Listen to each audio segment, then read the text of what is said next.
Today we are going to talk about pranayama. So we've already talked about the yamas and the niyamas, which are more disciplines and devotion, and then asana, which is moving your body for many reasons, general health, and of course in Patanjali's view to help one be comfortable meditating. And so today we are going to the breath, pranayama. And so the breath is very connected to the mind, so we can use the breath to calm the mind or to energize. It's really interesting, I love how you can keep learning from the same subject over and over. So it's interesting to really embody the truth that when every breath we take is not just oxygen. So it's pretty magical to think about when you're breathing in, you're literally breathing in a life force animating energy. So that in itself is pretty cool. And we don't have to think about breathing as far as just breathing, but when we manipulate our breath, there are so many practices. We can really shift our mind, our focus, and even, there's a book I recommend called Breath by, I think it's James Nestor, who did much more of a, just kind of a study on a lot of things, like how harmful mouth breathing is. And, the yogic philosophy was very aware that, breathing through the nostrils is super important. There are always exceptions. There are times to breathe through the mouth, but most of the time not. So, it's an interesting thing to get educated about. And, another thing, so whether you're doing an invigorating breath or you're doing a calming breath, we always want to, here, I'll stand up. We always want to breathe like, here's my belly button. Like, imagine breathing in a breath kind of just below the belly button and just inward of that. And it's very interesting, if you ever stop to think about, like, it's more than just expanding your lungs fully, because that point in your body is very, very powerful. In the Vedic tradition, it is said to be the originating point of all 72,000 channels called nadis in Ayurveda throughout the body.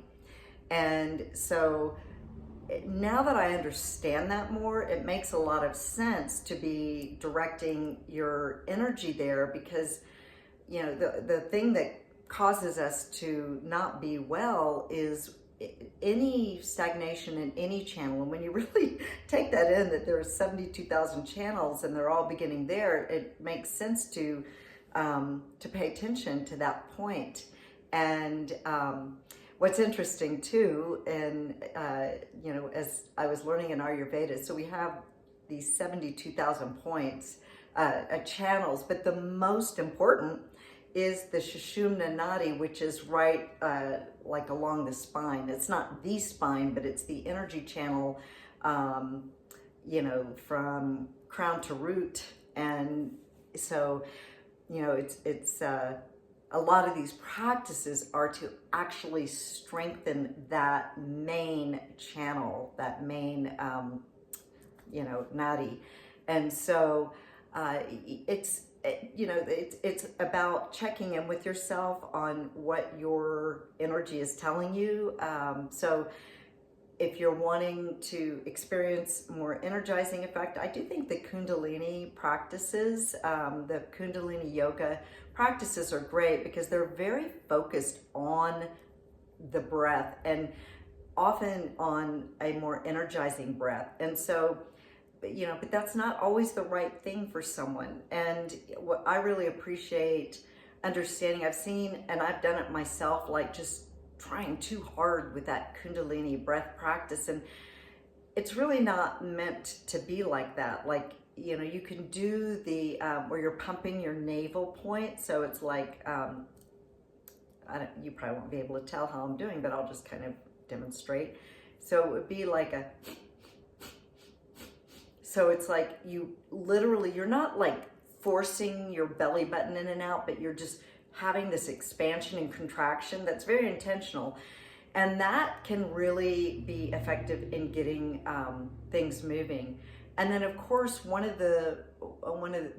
there's a lot of them, but one of the well-known calming breaths in yoga is the Nadi Shodhana. So we just learned that the Nadi is a word of channels, and then this would be left and right nostril breathing, and it's very calming and balancing for the brain. So it literally is like taking a breath. You always start with the left nostril, but just breathing in, and then you use your ring finger to just close both nostrils, and then breathing out the right, and then breathing in the right, closing them off out the left. I mean, there's a lot of different descriptions. That's a very basic one, but that one is very good for just balancing your brain and your energy. And what's also interesting to understand is, so I talked about that main channel, and you know, a lot of these practices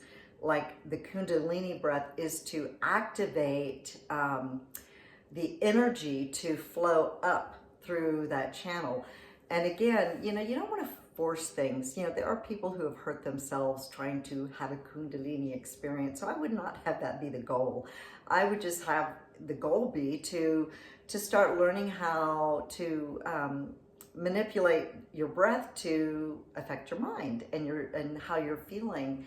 And it's also really good because these different breathing exercises can help release stagnant oxygen, which is a thing, you know, and so like really full breathing, which is, you know, also achieved by really breathing all the way down into your belly and then back out, is definitely something that is beneficial just in our health. Sometimes if people are needing to work with this pranayama to calm, and if you don't want to, it might be too much to even try to remember some of these practices.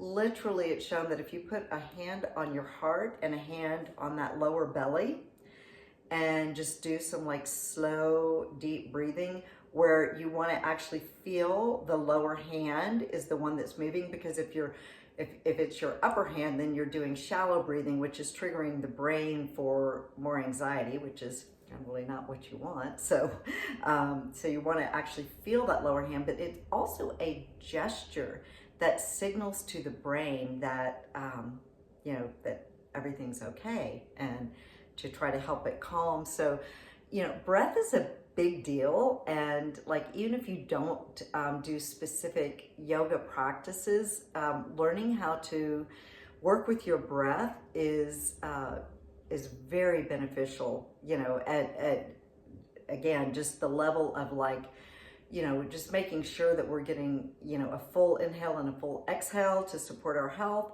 or all the way to using your breath to be able to meditate, to calm, you know, the mind, make it more still so that you can actually, you know, maybe experience or at least get closer to that state of consciousness, which is referred to as a transcendence, where you actually do go beyond the mind and body. So it's definitely worth learning about, and it can help you with your moods if you're depressed or if you're anxious. I will say something else that's that I've personally experienced, and it can give the impression of people thinking, well, these breath things don't work. So if you're super anxious and someone's telling you to breathe, that can actually kind of piss you off. And it's hard to go literally from a very anxious state to just a slow breathing. So I personally think that you need to stair step it and I had one of my teachers say it's like change of state. So literally, if you are in that really hyped up anxious state, literally moving your body, like moving yourself out of where you are, whether it be a walk around your block or even a walk around your house to a different room.